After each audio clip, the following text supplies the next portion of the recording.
से बखूबी वाकिफ़ हैं कि किसी भी इंसान की ज़िंदगी में उसकी इक़्तिसादी सूरत हाल का बहुत ज़्यादा उसके ऊपर असर रहता है। बल्कि अगर उसके इक़्तिसादी हालत सही नहीं है तो उसकी ज़िंदगी परेशानियों का शिकार होती है। शहर अज़ीज़ मालेगांव टेक्सटाइल के लिए मारूफ़ है और बरसों से यहाँ पर पारचा बाफ़ी का काम हो रहा है, लेकिन ये एक रिवायती अंदाज से ये काम होता आ रहा है। जामिया मोहम्मदिया एजुकेशन सोसाइटी ने शहर की इस ज़रूरत को महसूस किया, बल्कि शहर के उन बुनकरों की ज़रूरत को महसूस किया जो अब तक महज एक रिवायती अंदाज से अपना पसीना अपने इक़्तिसाद को बेहतर बनाने की राह में बहाते रहे। टेक्सटाइल इंजीनियरिंग अब बहुत ही आगे जा चुकी है। कपड़े और इंसान का ताल्लुक़ बहुत पुराना है। जब से दुनिया तहज़ीब से आशना हुई है, कपड़ा इंसान की ज़िंदगी का एक लाज़मी जुज़ बन गया है और कपड़े अब मुख्तलिफ नौ, मुख्तलिफ डिज़ाइन और मुख्तलिफ मेयार के होते हैं। शहर का एक बड़ा तबका, जैसा कि मैंने कहा कि अपना पसीना बहा रहा है एक ऐसे कपड़े की तैयारी में जिससे उसे उसके पसीने के एवज जो मिलना चाहिए नहीं मिल रहा है, महज इसलिए कि ये एक रिवायती अंदाज से काम हो रहा है। जामिया मोहम्मदिया एजुकेशन सोसाइटी ने इस जानिब तवज्जो की और अब मुझे ये आप तमाम हज़रात को बताते हुए बहुत खुशी हो रही है कि हमें हुकूमत की जानिब से इब्तदाई मंजूरी भी मिल चुकी है और हम इंजीनियरिंग कॉलेज के अंदर टेक्सटाइल इंजीनियरिंग का एक नया शोबा शुरू करने जा रहे हैं, जो इंशाअल्लाह हमें उम्मीद है कि शहर के इस मशहूर कारोबार में एक बड़ा इनकलाब लेकर आएगा। और आप तमाम हज़रात का अगर साथ रहा और ये अवेयरनेस और ये बेदारी हम इस शहर अज़ीज़ के बाशिंदगान तक पहुंचा सके तो इंशाअल्लाह इसकी भरपूर इफ़ादियत अहालियान शहर जल्द ही महसूस करेंगे। इस सिलसिले में तफसील से गुफ्तगू के लिए जामिया मोहम्मदिया एजुकेशन सोसाइटी के सेक्रेटरी जनाब राशिद मुख्तार साहब मौजूद हैं। वो आपके इस सिलसिले में अगर कोई टेक्निकल सवाल हैं तो उसका जवाब भी देंगे और अगर मज़ीद तफसील आप चाहते हों तो इस तफसील को भी वो बताएंगे। टेक्सटाइल मैन्युफैक्चरर्स का कोर्स मौलाना मुख्तार अहमद नदवी टेक्निकल कैंपस के लुलवा यूसुफ बुदाई पॉलीटेक्निक में इंशाल्लाह 2024-2025 एकेडमिक ईयर से स्टार्ट किया जाएगा। इसमें 60 सीट की मंजूरी हमें AICT से, DT से, MSBT से मिल चुकी है और ये कोर्स जो है प्राइमरीली टेक्सटाइल मैन्युफैक्चरिंग पे और उसकी प्रोसेसिंग पे के बारे में बताएगा। जो MSBT और यूनिवर्सिटी की तरफ से सिलेबस इसका सेट किया हुआ है उससे आगे बढ़कर इंडस्ट्री कोलैबोरेशन करते हुए, जैसे मालेगांव में जो अल्हम्दुलिल्लाह कुछ बड़े इंडस्ट्रीज़ हैं जो बड़े पैमाने पर काम कर रहे हैं, गारमेंटिंग का हो, चाहे प्रोसेसिंग का हो या शटललेस मैन्युफैक्चरिंग का एयर जेट या वाटर जेट के थ्रू हो, तो उनके साथ टाई अप करके बच्चों को एक जो रिवायती सिस्टम पावर लूम का है उससे आगे किस तरीके से बढ़ सकें, शटललेस में किस तरीके से जा सकें और गारमेंट बनने का, फैब्रिक बनने के बाद उसको प्रोसेस करके फिर उसको गारमेंटिंग तक किस तरीके से लेके जा सकते हैं और वैल्यू एडिशन किस तरीके से इस चेन में किया जा सकता है, उसकी तालीम दी जाएगी।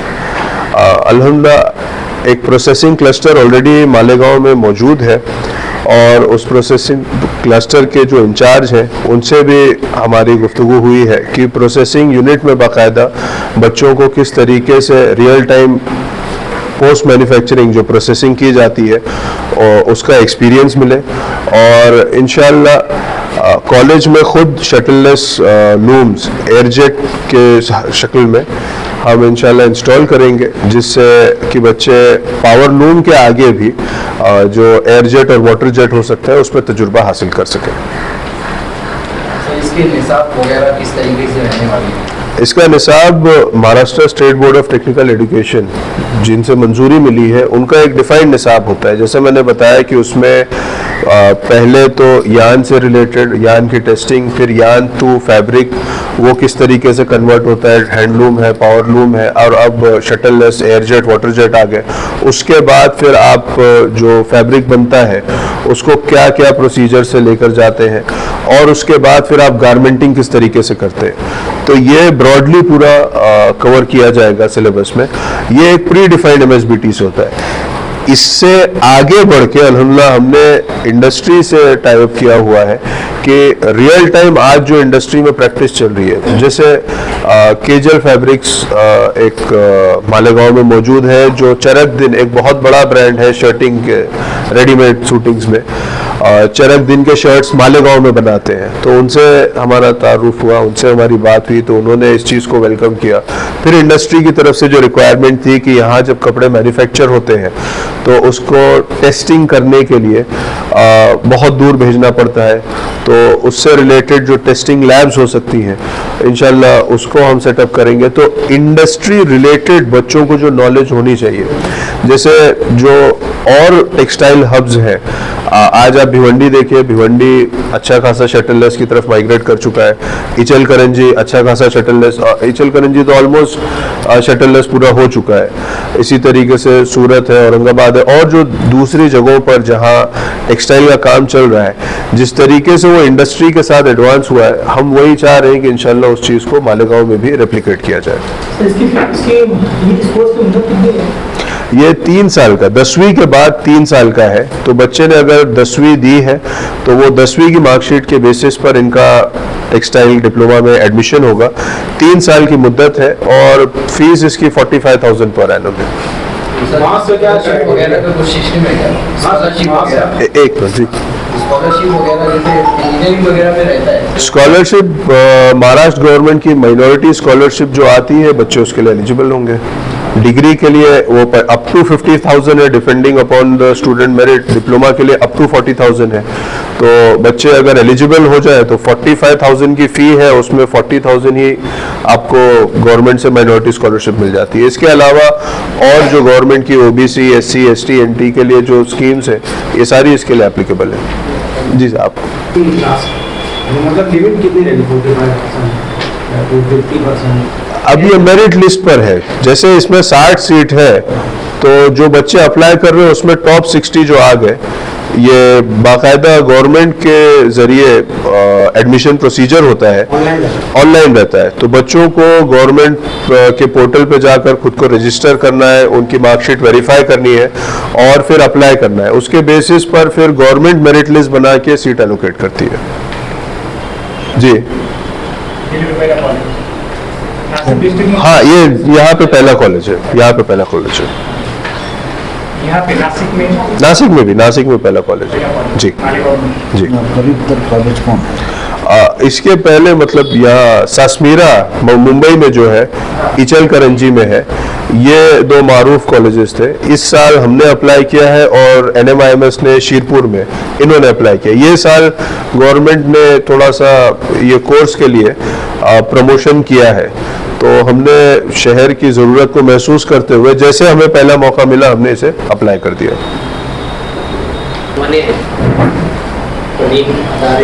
तो उनसे रब्ता करेंगे कि बच्चे यानी राजी हो, क्योंकि मालेगांव की आवाज़ सनत है जी, तो आप उनसे रब्ता करेंगे कि एडमिशन अच्छे से हो? जी बिल्कुल। इनफैक्ट हम तो जो तंजीमें हैं उनसे भी हमने रब्ता किया, और जो इंडस्ट्री में अलग अलग सेक्टर में है, जो पावर लूम में है, जो एयरजेट में है, जो वाटर जेट में है, जो गारमेंटिंग का काम कर रहे हैं, ये सारे ऑर्गेनाइजेशन से हम मुसलसल कांटेक्ट में है कि हमारी कोशिश ये है कि ये पावर लूम हब से टेक्सटाइल हब बन जाए।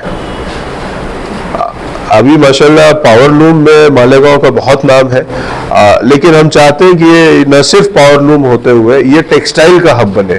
तो यहाँ से न सिर्फ आपका जो ग्रे बनता है बल्कि ग्रे प्रोसेस भी हो, प्रोसेस हुए ग्रे से अगर आप गारमेंटिंग कर सकते हैं तो ये पूरे रीजन के लिए एक इकोनॉमिक ग्रोथ का बहुत बड़ा सबब बन सकता है इंशाल्लाह। मैं इसलिए बोल रहा हूँ कि पिछले हफ्ते में जो है इंडस्ट्रियल सोसाइटी वाले जी शीरपुर के तवज्जुह से एक मुज़ाकरा रखे। जी अब यहाँ के बच्चे वहाँ ना जाए, यहीं की यहीं यानी उनका दाखिला हो जाए, इसलिए पूछ रहा था। इसमें आपका ताउन सबसे ज़्यादा ज़रूरी है।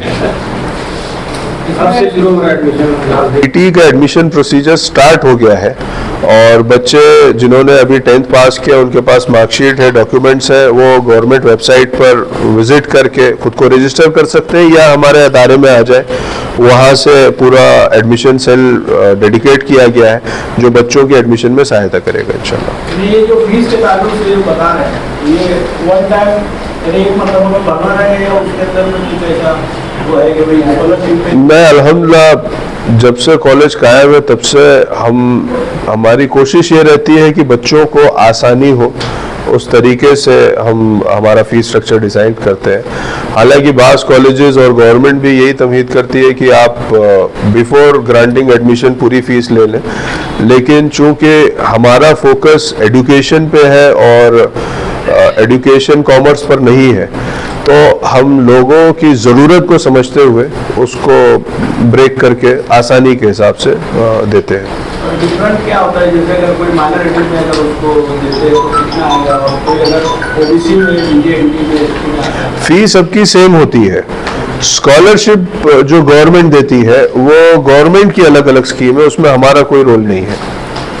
तो जैसे माइनॉरिटी स्कॉलरशिप अभी 40,000 अप टू 40,000 डिप्लोमा के लिए अनाउंस की गई है, ओबीसी के लिए अराउंड 50% होती है। और इसके डिटेल्स मेरे ख्याल से एडमिशन टीम में डॉक्टर साजिद है, वो आपको डिटेल में और बेहतर बता पाएंगे। एज लिमिट का एज सच कोई क्राइटेरिया नहीं है जी। मैनटेक के अंडर शुरू हो रहा है, सिर्फ वो डिपार्टमेंट अलग से एक डिपार्टमेंट ऐड हो रहा है।